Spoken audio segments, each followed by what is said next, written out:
नमस्कार। अर्चना हिंदी क्लासेज में आप सबका एक बार फिर से स्वागत है। आज आप पढ़ेंगे 11वीं कक्षा की आरोह पुस्तक से चंपा काले काले अक्षर नहीं चिन्हती इस कविता को। चंपा जो कि एक छोटी बच्ची है, काले काले अक्षर यानी जो पढ़ना नहीं जानता, अनपढ़ व्यक्ति, उसके लिए काले अक्षर होते हैं, वो उनको समझ नहीं पाता, तो वो चिन्हती नहीं यानी पहचान नहीं पाती उन अक्षरों को।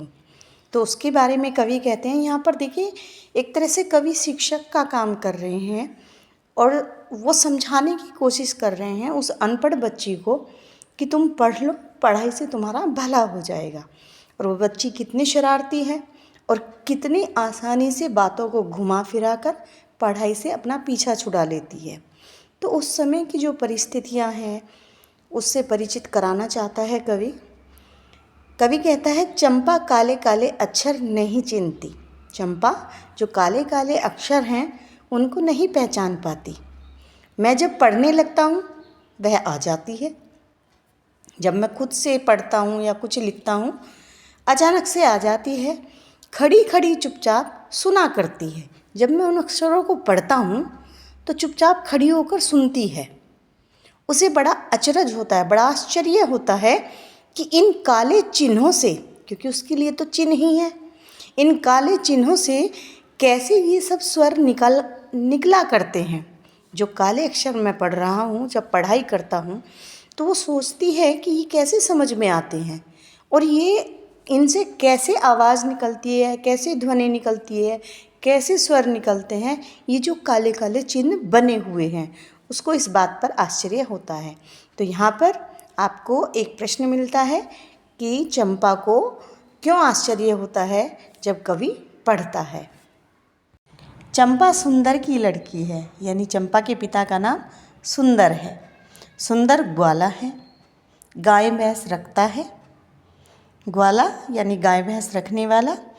चंपा चौपायों को लेकर, चौपायों का अर्थ होता है जिसके 4 पैर होते हैं, यानी जो पालतू जानवर हैं उनके, गाय भैंस, जो कि पूर्व में भी बताया जा चुका है, चरवाही करने जाती है। उन चंपा क्या करती है, उन जानवरों को लेकर उनको चराने जाती है। अब बात करते हैं चंपा के व्यवहार के बारे में। तो त्रिलोचन जी कहते हैं, चंपा अच्छी है, चंचल है, नटखट भी है। ये उसके व्यवहार की विशेषताएं बताई हैं। वो अच्छी है, चंचल है और नटखट है। कभी कभी उधम करती है। उधम करना, शरारत करना। कैसी शरारतें करती है? कभी कभी वह कलम चुरा लेती है, कवि की कलम चुरा लेती है।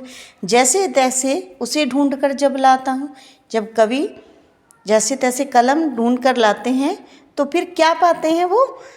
अब कागज़ गायब है। जो कागज़ है जिस पर कवि को लिखना है वो चुरा लिया। परेशान फिर हो जाता हूँ। इस तरीके से चंपा से कवि परेशान हो जाते हैं।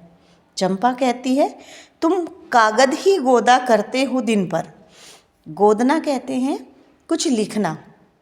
जैसे हाथ पे भी लोग कुछ ना कुछ गोदा लेते हैं, यानी अपना नाम लिखवा लेते हैं, कुछ भी।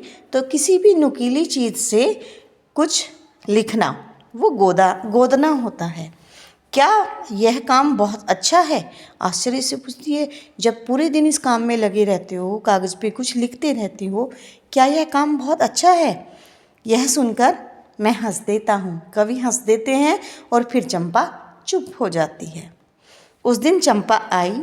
मैंने कहा, चंपा तुम भी पढ़ लो। चंपा को पढ़ने के लिए एक टीचर के जैसे वो बोल रहे हैं। गांधी बाबा की इच्छा है सब जन पढ़ना लिखना सीखे। अब उन्होंने महात्मा गांधी को, जो है चंपा बहुत मानती थी, तो उन्हीं के उदाहरण देते हुए उन्होंने कहा कि महात्मा गांधी भी चाहते हैं कि सब लोग पढ़ना लिखना सीखें। लेकिन चंपा अपनी जिद पर अड़ी हुई है। चंपा ने यह कहा कि मैं तो नहीं पढ़ूंगी, मुझे नहीं पढ़ना है। तुम तो कहते हो गांधी बाबा अच्छे हैं, वे पढ़ने लिखने की कैसे बात कहेंगे? मैं तो नहीं पढ़ूंगी।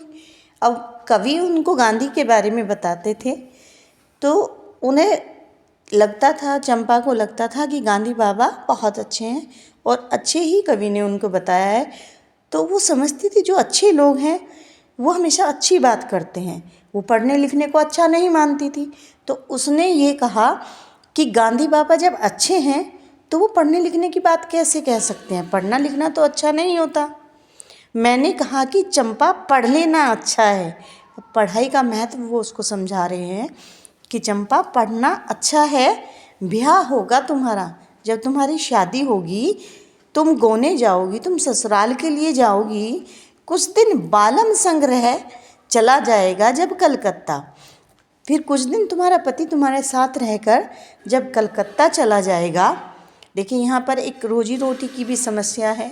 जो ग्रामीण इलाकों में रहते हैं, कहीं ना कहीं उन्हें रोजी रोटी के लिए, नौकरी की तलाश के लिए शहर जाना पड़ता है, अपने परिवार से दूर होना पड़ता है। बड़ी दूर है वह कलकत्ता, कलकत्ता बहुत दूर है। कैसे उसे संदेशा दोगी, कैसे उसको अपना मैसेज भेजोगी, कैसे अपने समाचार भेजोगी उसको, कैसे उसके पत्र पढ़ोगी, और जब वो तुम्हें अपनी बारे में लिखेगा तो कैसे उसके पत्र पढ़ पाओगी। चंपा पढ़ लेना अच्छा है, इसलिए पढ़ना बहुत ज़रूरी है। चंपा भी बड़ी पक्की थी भाई। चंपा बोली, तुम कितने झूठे हो, देखा तुम झूठ बोलते हो।